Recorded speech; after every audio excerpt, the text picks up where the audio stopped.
Good morning. Good morning. Rehab and Social Services will come to order. Thank you all for joining us. Thank you, committee members, for being here on time. Will the clerk please open the roll?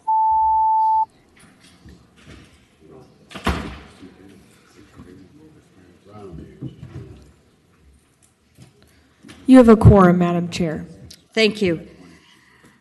Colleagues, we have a few housekeeping items we're going to take care of at the beginning of the meeting. At the request of the patron, I would like a motion to strike Senate Bill 317. Second. Will the clerk open the roll?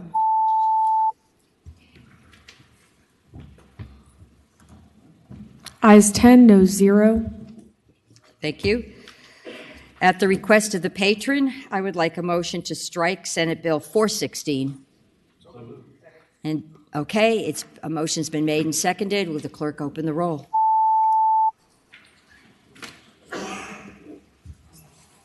Ayes 10, no 0. Okay, very good. At the request of both patrons, I would like a motion to roll Senate Bill 448 into the other way. I would like a motion to roll Senate Bill 423 into Senate Bill 448. Okay, motion has been made and seconded. I would like each patron to be chief co-patrons on that bill. So the bill is in place, Senate Bill 448. Do I need a roll call vote on that? Yep. Okay, will the clerk please open the roll?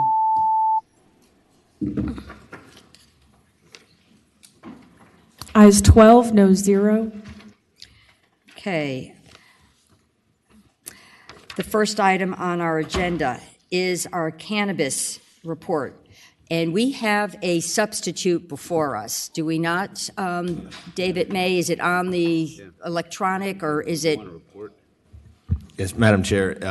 The substitute is posted. There's two ways that you can access it. If you pull up the bill on LIS, my recommendation would be to click on the hyperlink right underneath the summary, and that will do a pop-out PDF. That's working a little bit better. The bill is so big that its system's not handling it well, so we did it as a separate PDF. Colleagues, did you hear that? I want you to be able to access the substitute. This is a very long bill. Okay, I will first hear from the subcommittee chair, and then I will hear from the patron, and then David May will fill in any gaps that are left. This is quite a lengthy document. Lots of issues are covered, and it would help us if you all turned your attention to the page in front of you, Senate Bill 448. There's a one-pager that identifies the different sections of the bill, and I would like the report from our committee chair and our patron to follow this format. Okay, without further ado, I will ask Senator Serbell, who chaired the Cannabis Subcommittee. Thank you, Madam Chairman. The subcommittee met yesterday around 9 a.m. We got out of there, I think, about a quarter to 12.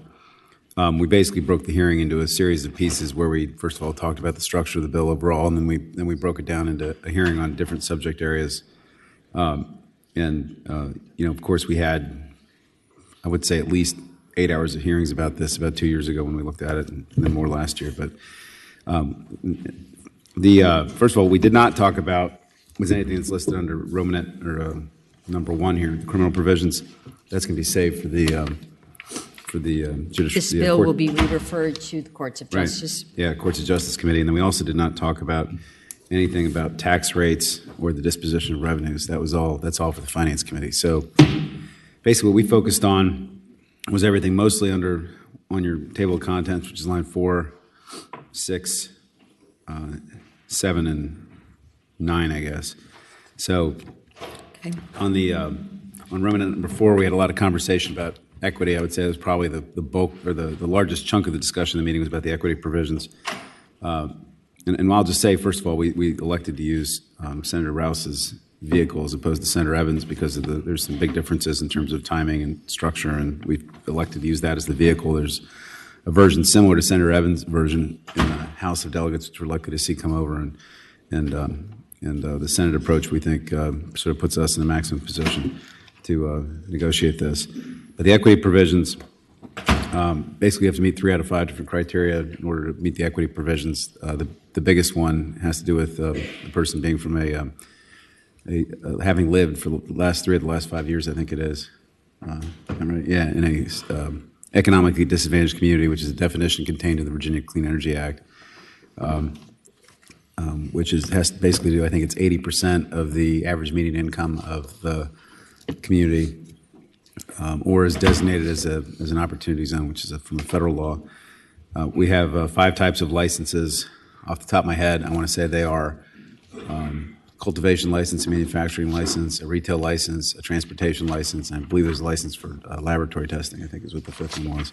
I have a question. Uh-huh. So a company or a proprietor could apply for all of those licenses at the same time, or one of them, or a combination of the above? I think so, but all of this is really subject to the Cannabis Control Authority coming up with regulations to further spell out a lot of this. There's all kinds of details we could debate, but of course this is a 180-page bill. Not 180 pages of new text, but 180-page bill, and there's a lot of details that CCA has to work out, and I can't remember. I don't think that's one of them, but we use the 3-tiered structure similar to what we use for alcohol and wine. To some extent. I think car dealerships may be 2-tier, not 3-tier, but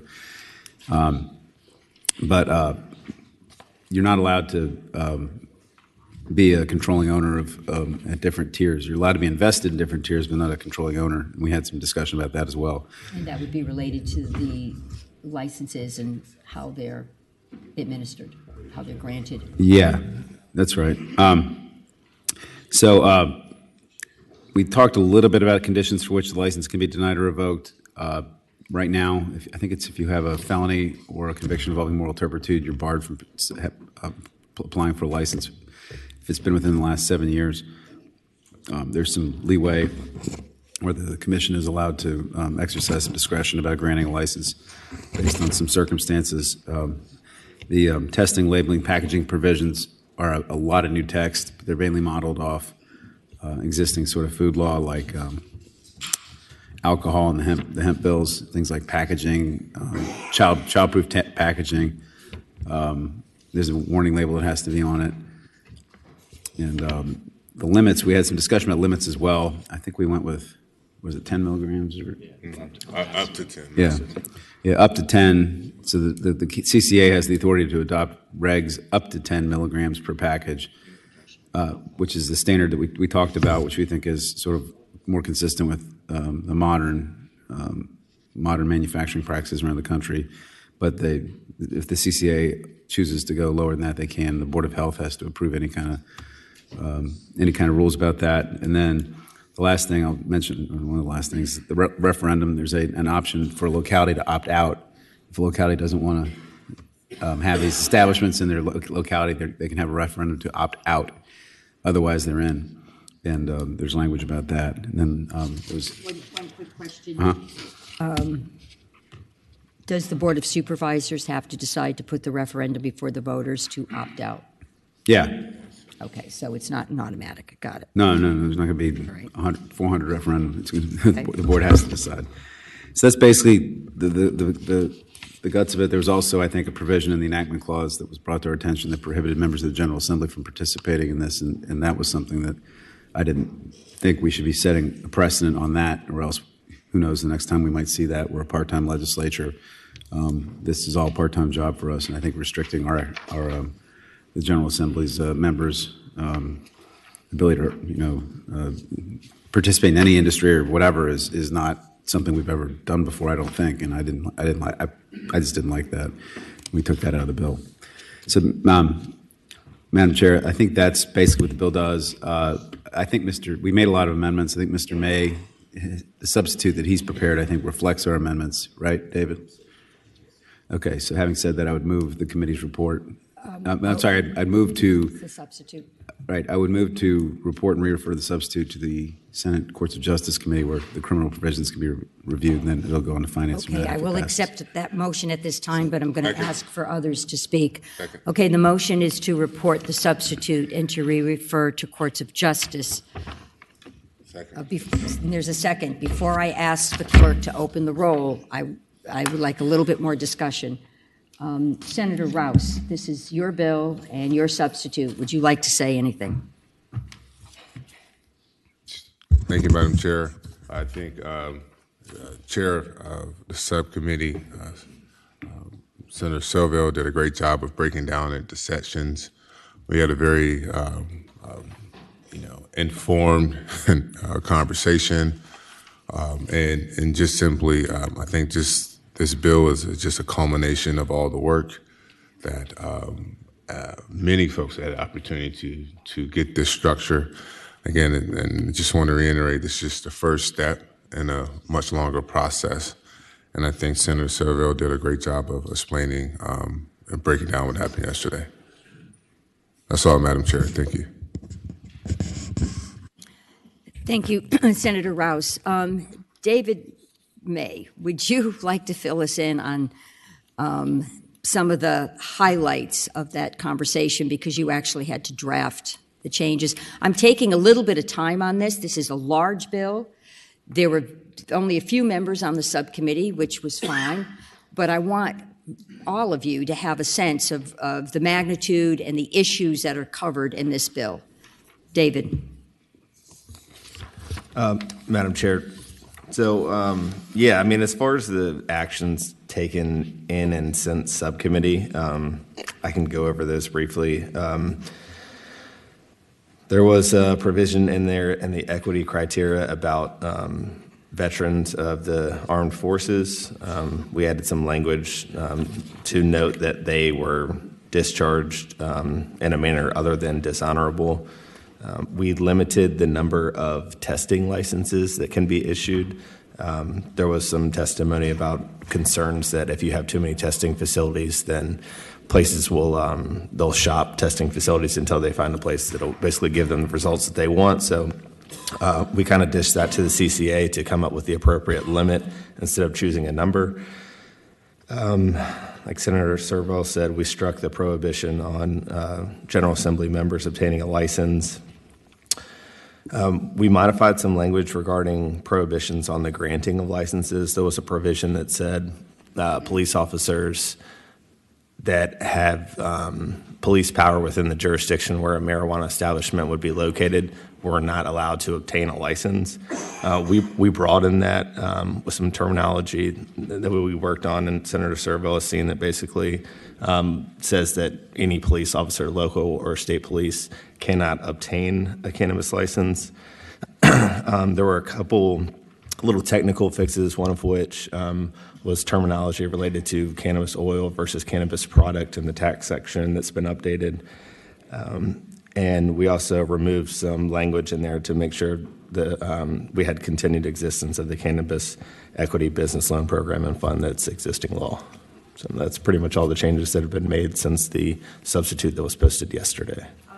Could you please tell the public and the committee what time frame are we looking at? I mean, when will... Yes, sure. Madam Chair, so this bill is pretty straightforward as far as the timeline goes. This July 1st, 2024, the CCA would be able to begin accepting applications and issuing licenses, and those licensees could begin operations immediately, except for retail sales could not start until January 1st, 2025. So you have a 6-month window of operations other than sales. Sales would start next year. There's also a provision that requires the CCA to promulgate regulations by December 31st, 2024. So they have an APA exemption to get that process moving, and they would have basically 6 months. Senator Rouse. Thank you, Madam Chair. And one of the major proponents of this structure was that this bill, like no one applicant is preferred over another, like there were no head starts, so everybody goes to market at the same time. Madam Chair. That was sort of a guiding principle in this bill. Senator Reeves. Oh, Thank you, Madam Chair. Just a question for council. I just want to clarify some things. I sat on the sub, but we had a lot of moving parts at one point and had to go in and out of trying to be at two places at the same time. David, Just for clarification, I know we had a side conference, but we've cleaned up the 4 seeds that have to drop from manna, no longer have to drop from the sky to allow you 4 plants. It's homegrown, correct? Madam Chair, Senator Reyes, can you repeat that? The illegal seeds that had to just fly out of nowhere so I could have 4 plants at home to grow, we've cleaned that up to where you can get seeds now. Yeah, Madam Chair, Senator Reeves. Yeah, that's correct. So seeds would fall underneath the definition of marijuana, and only licensees would have the ability to sell the seeds. So yeah, you could get them through a retail store, but it cleans up that issue. Madam Chair, follow up. Senator Reeves.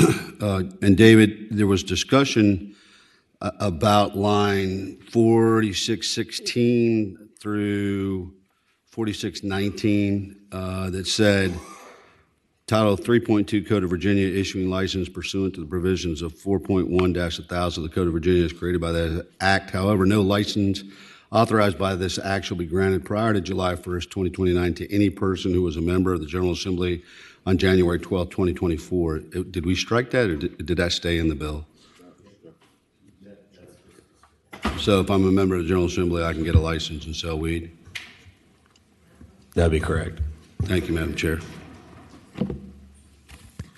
Thank you for that clarification. I had one request at this moment, since the bill is before the full committee. There was one request for an amendment, and it had to do with an indoor canopy request for 100,000 square feet. If anybody is expecting to speak from the public today, you will not be called upon, but I will, on occasion, call on expert witnesses. Hunter, did you want to speak to that amendment? Thank you, Madam Chair. I would love for someone to tell the folks at home that I qualify as an expert witness. Good morning, everyone. Good morning. Hunter Jamerson, speaking for Jushi. We're the medical cannabis processor and operating in Health Service Area 2. Specific to the canopy discussion, this was just not discussed technically yesterday during the subcommittee, so I appreciate the opportunity to brief the full committee on this. The Senator Rouse's bill sets forth 4 tiers of grow licenses, cultivation licenses. In the largest tier, Tier 4, a plant count is used in the bill set at 2,000 plants. That's the maximum at any one time that a cultivator in Tier 4 could grow within their facility's canopy, whether indoor or outdoor. 2,000 plants is nothing.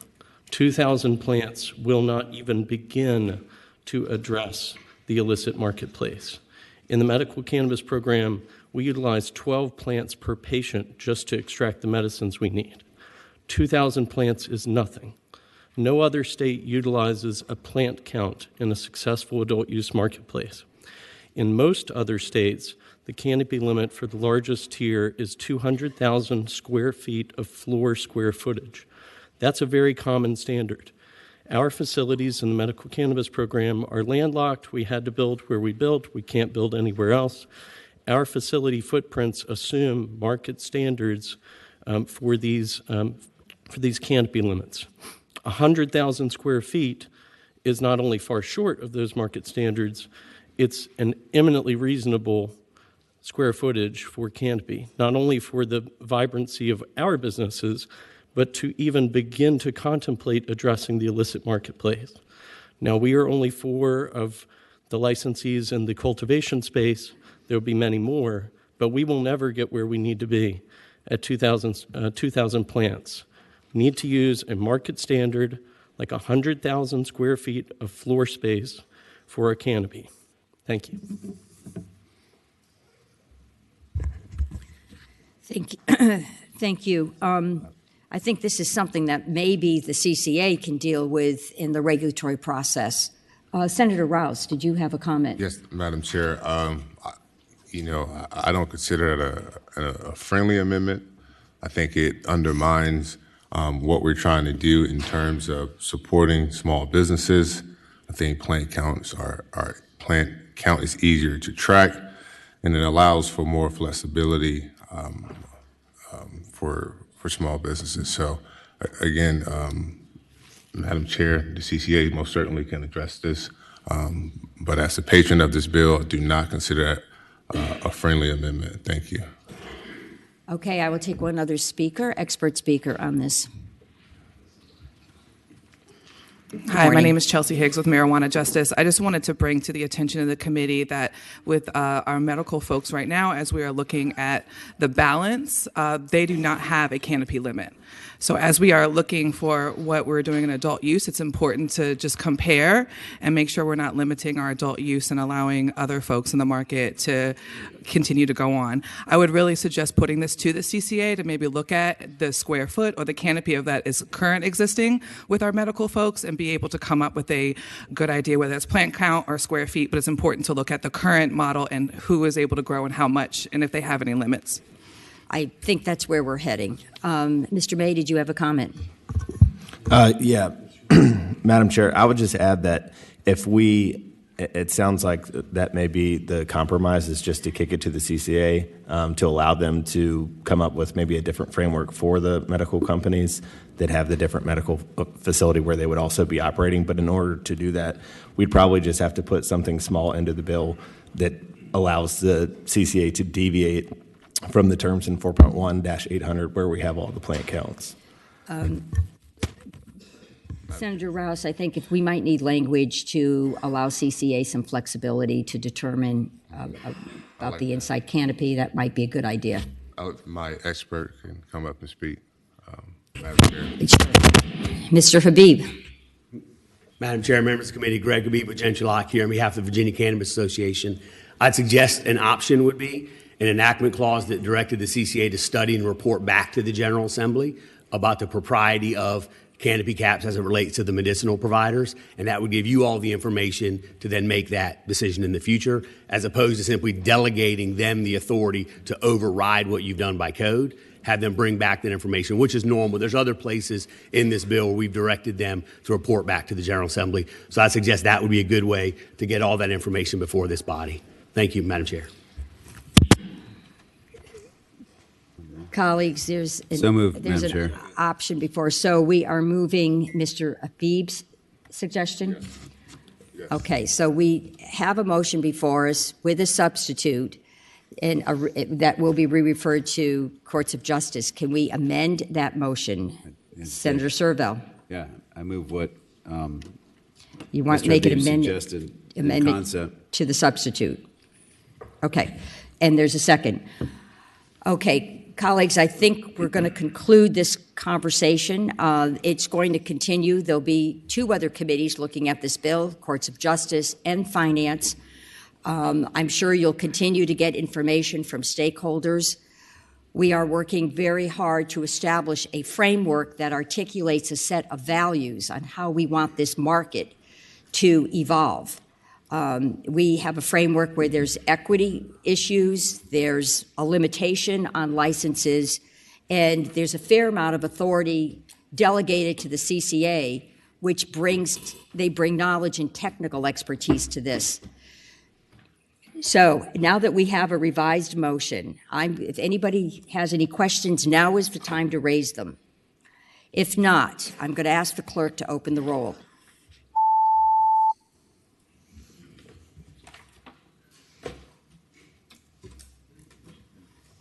Ayes 10, noes 4. Okay, You can just tell him what you want. He tells them. are you okay just indicating to the clerk right now? No, I'd like to vote. Okay, will the clerk, if he wants to, if he strike the vote and reopen the roll. Some people like to see their name on the board, Senator Servell, and that's what we'll do. Name and lights. All right. Ayes 10, noes 5. Okay, the bill reports and is re-referred to the courts of justice. Thank you to all who participated in a rather robust conversation with the subcommittee and those who chose to come to the committee this morning. I'm going to continue to move on with our calendar here. Okay. Senator Peake, would you like to talk to the committee? It's Senate Bill 476. Yes, ma'am. I just dropped some of my notes. Good morning, everyone. Thank you, Madam Chair and members of the committee. Senate Bill 476 is a cleanup of the earned sentence credit bill that we passed as a General Assembly in 2020. Since that time, the Supreme Court has kind of messed up a little bit of what our intentions were, and we also have a coming deadline that will affect this bill that we need to clean up.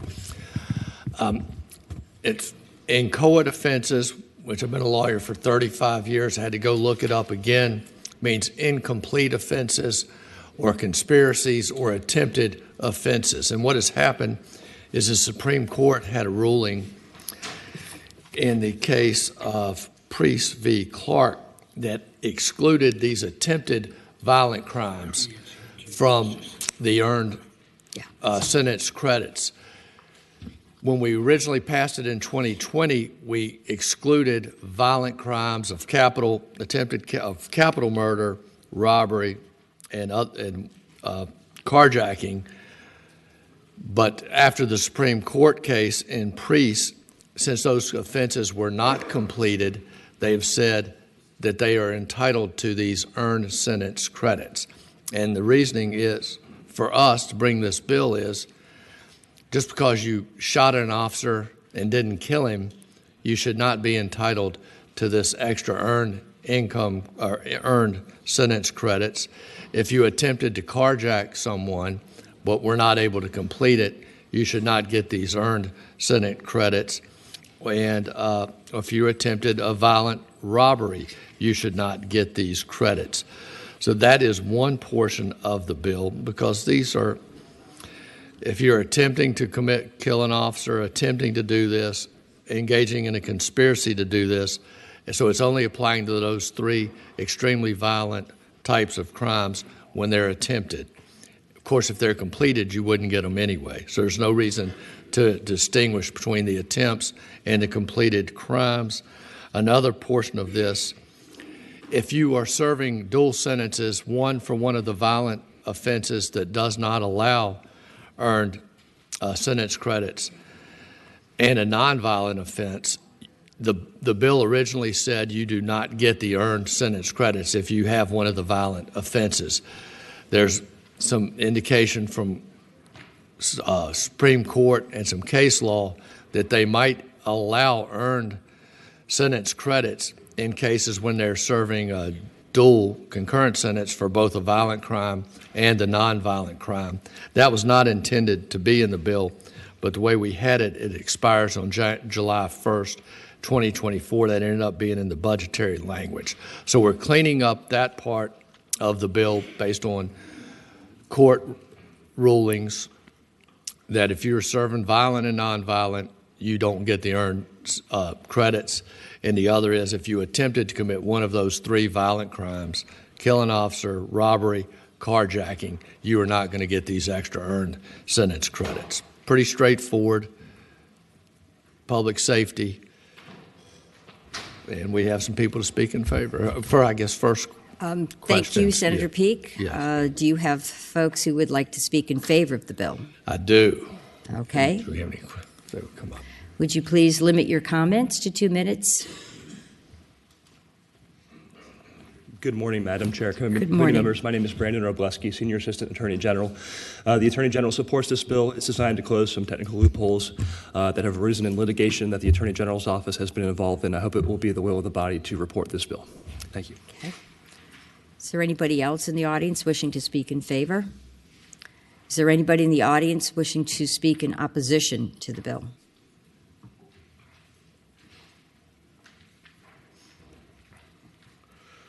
Morning, Madam Chair, members of the committee. Sean Winetta, speaking on behalf of the ACLU of Virginia.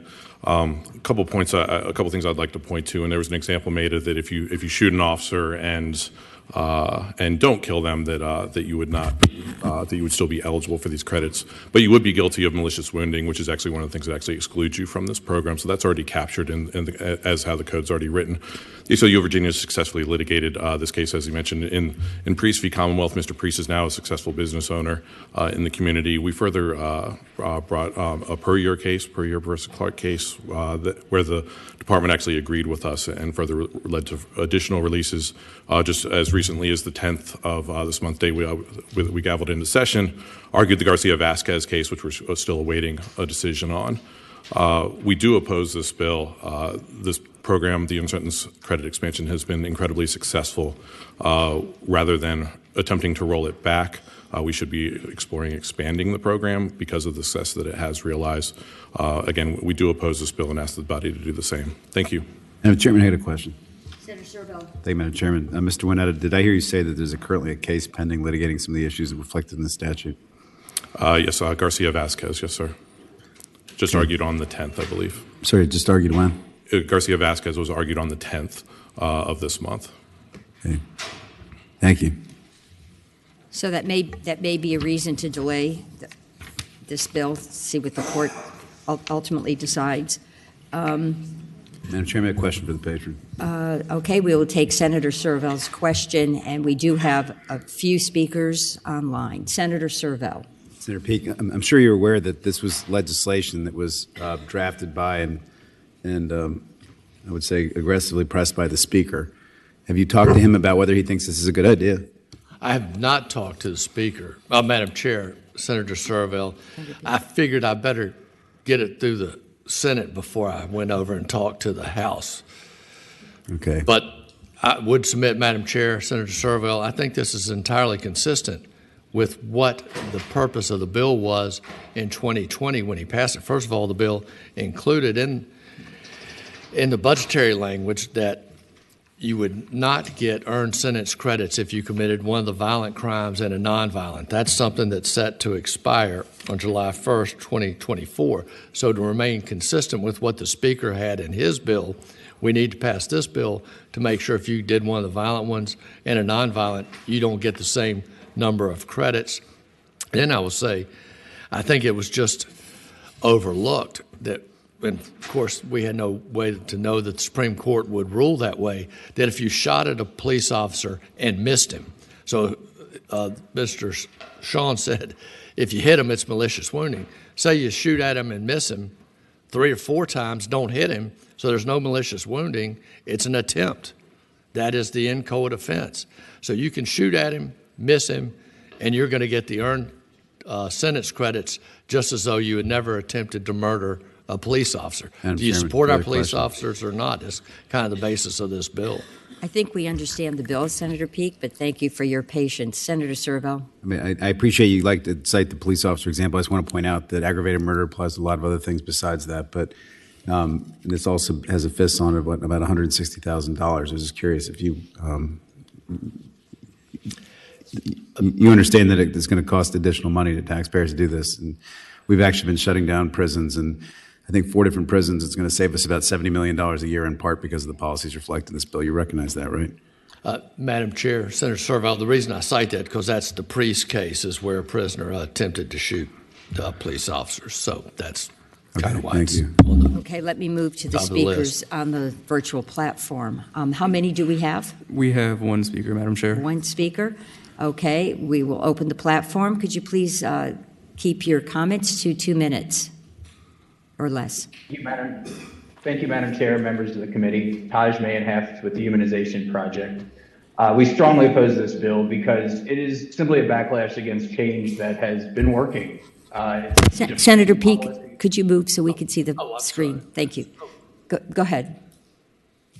It is attacking policies that it is defending policies that we know created mass incarceration in the first place and all the inequities in family separation. The bill was carefully crafted. This legislature created 17 different categories covering hundreds of offenses that were excluded at the time. This same legislature, that was very carefully done. And it was stated at the time that when, after serving time for excluded offenses, those that are included, you will have the opportunity to earn not just be given, earn extra credit. And the courts have confirmed that that was the intention and that that is how it should be interpreted. There is no reason, as even today's op-ed from a member of the American Conservative Union says, that this is working. Virginia remains a safe place with very low recidivism rates. There is absolutely no reason to go back and undo the positive change that this body has made. Thank you. I do remember the many hours this committee spent on the credit sentencing bill in, was it 2021? Colleagues, the bill is before us. Is a substitute motion? Go ahead. Substitute motion to PBI, Madam Chair. Second. Okay. The substitute motion will be heard first. Will the clerk please open the roll?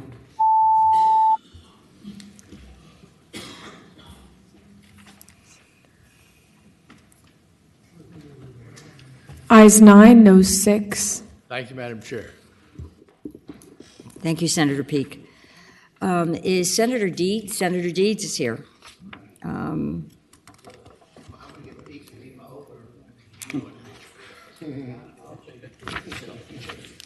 Great opening act. In 2017, we went about the process of creating STEP Virginia. I'm talking about Bill 590. STEP Virginia, the whole idea was to raise the floor of services for people with mental illness around the state by taking a list of mandated services from 2 to 9. To this point, STEP Virginia has been a product of the budget only.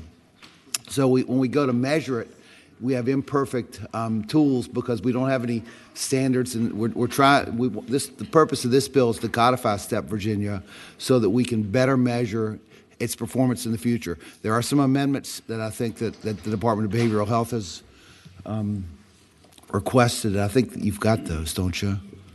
Are there some amendments? I don't have a note that there are. Colleagues, let's hear what David May has to say, and then we'll move the amendments. Go ahead. Madam Chair, yeah, I just offered them, so they should be available either now or shortly on LIS, but they're 3-line amendments. The first is at the beginning of line 44, strike the insert subject to the availability of funds appropriated for them, comma, the second is on line 46, after disorder, insert provided that the adult, child, or individual qualifies for services provided by the CSB or Behavioral Health Authority. And the third is on line 46, after manner and strike the rest of line 46 through individual on line 47 and insert within a reasonable distance of the individual's residence in the Commonwealth. Senator Van Valkenburg, did you make a motion to adopt the amendment? Okay, is there a second? All those in favor of adopting the amendment signify by saying aye. Aye. Okay, the amended bill is all about before us. raising the floor statewide for CSBs. It's about making sure that everybody in Virginia has access to services. And you have a delayed enactment. We have delayed enactment because this bill requires an assessment by the Department of Behavioral Health to make sure that services can be provided. And so the thing about the CSBs, there are 40 of them. You've seen one CSB, you've seen one CSB. They're very disparate. You know, the one in Fairfax County, it has all the bells and whistles. There's one that has Dickinson County only, 17,000 people out in the coal fields. You know, we have an obligation to all these people, but we've got to make sure we can do it. And I believe this was a recommendation from the Behavioral Health Commission. Yes, it was. Okay. Do you have any speakers with you? Do you want to speak in favor or in opposition? I've not lined anybody Not up. that you're aware of. Somebody wants to speak in favor. Do you want to just say it's wonderful? Becky Bowers, with Virginia Association of Community Services Boards, and we think it's wonderful. Thank you. Is there anybody online who wishes to speak? No, Madam Chair. I just had a question for Senator. Senator Reeves. I don't see a definition, and I'm not messing with the bill. I think it's a good bill. I just don't know the difference between a serious mental illness or a mental illness. That's already in the code in another place. Serious mental illnesses essentially are, schizoaffective disorder, schizophrenia, bipolar disorder, major depression. That's right. They are defined in code. Okay, colleagues, would you like to make a motion? Okay, motion to report as amended, and it does have to be re-referred to finance. Okay, the motions before us. Will the clerk open the roll? Thank you so much. Thank you, Ayes Senator 15, Dietz. no 0.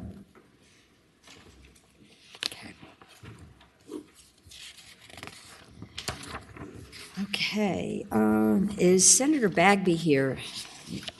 Is he here and I'm not seeing him? Okay. Senator Reeves, why don't you go next?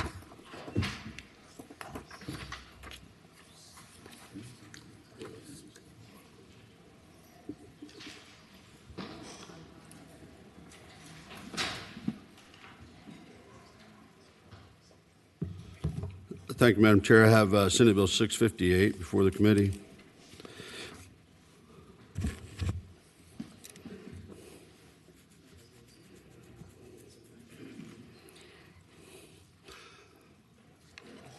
Okay, we'll turn our attention to Bill 658. Thank you, Madam Chair. Members of the committee, this is just a very, very simple bill. What it does is it addresses the 48-hour initial investigation conducted by ABC. These things come in at all weird hours and a lot of times over the weekend. What this does is it allows them to create, if it happens in a 48-hour deadline, if it happens over the weekend, it gives them till the next business day to have to report whether or not they're going to suspend a license to the Secretary of the Board. So if it falls on a weekend or a holiday, it lets it do it the next business day. It's a pretty reasonable bill considering the hours they work and everything else. It'll also help cut down on overtime pay for ABC if it happens on a weekend or a holiday. Just kind of a reasonable, prudent thing. I have ABC here to testify if you really need them to, but I think it's a smart business practice. Seems very straightforward. Would ABC like to comment on this bill? Do we?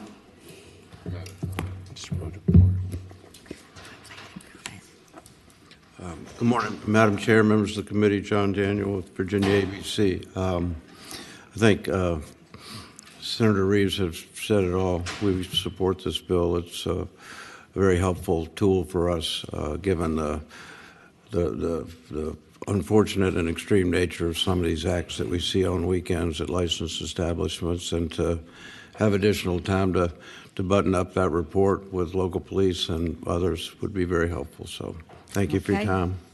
I think it's pretty straightforward. I can't imagine somebody would be in opposition unless you believe there might be somebody. I don't see anybody in the audience, and do we have anybody in the virtual No, Madam Chair. Okay.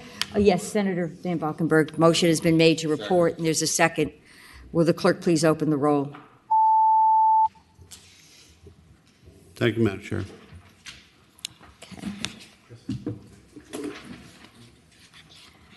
Okay, Senator Rouse.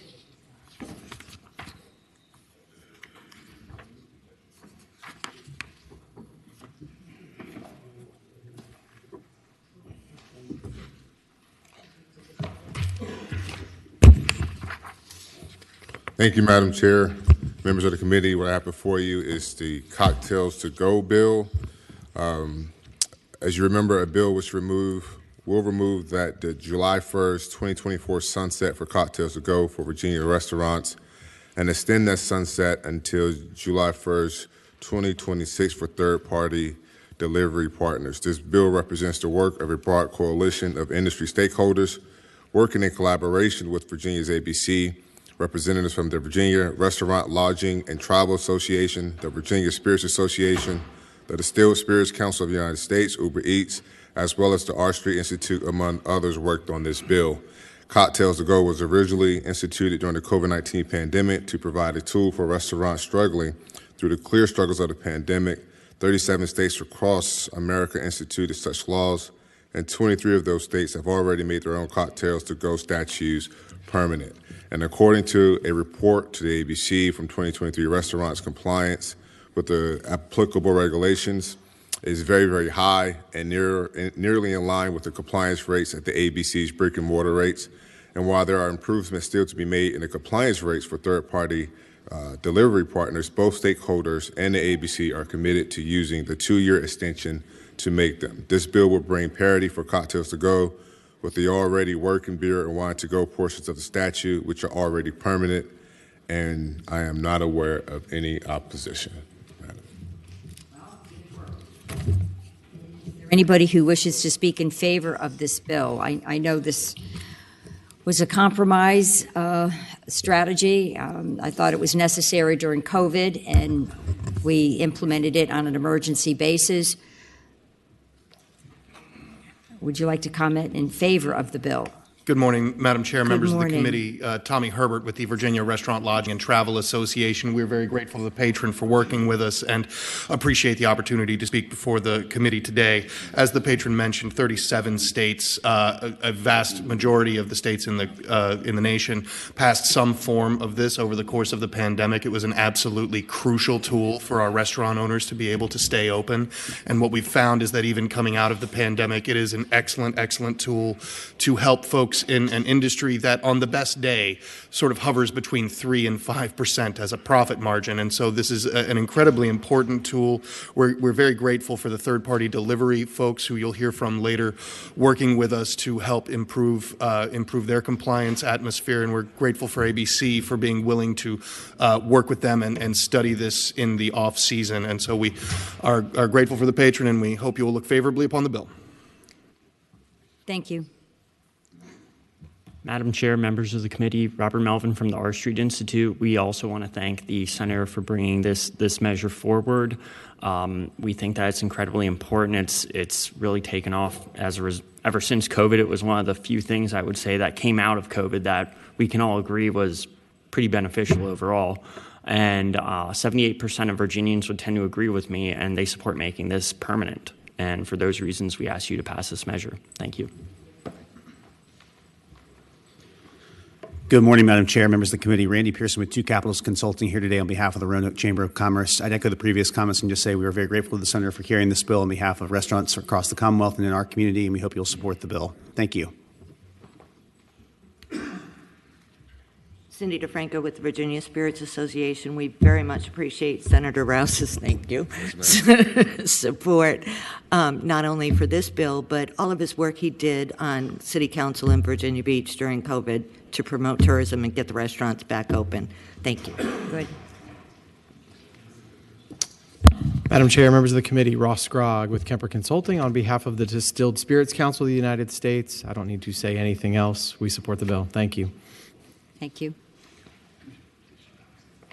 Madam Chair, members of the committee, Nicole Brenner with Reed Smith on behalf of Uber, and in this case, Uber Eats. Appreciate your support. Happy to answer any questions on third-party delivery. Thank you. I think your bill's in very good shape. I'm sure if there were individuals opposing it, they'd be hopping up. Do we have anybody on the virtual platform who wishes to say they support the bill or wishes to say they oppose the bill? No, Madam Chair, we do not. Okay. Colleagues, the bill is before us. And there's a second. Will the clerk please open the roll?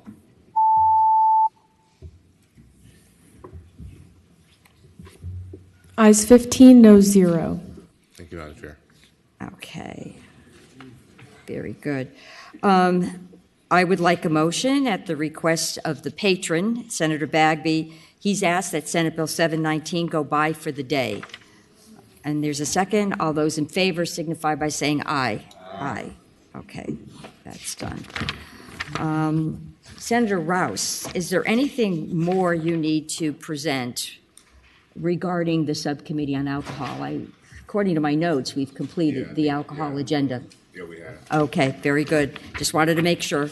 And then the only other item is Senator Stanley, and I think Senator Stanley he was called away this morning.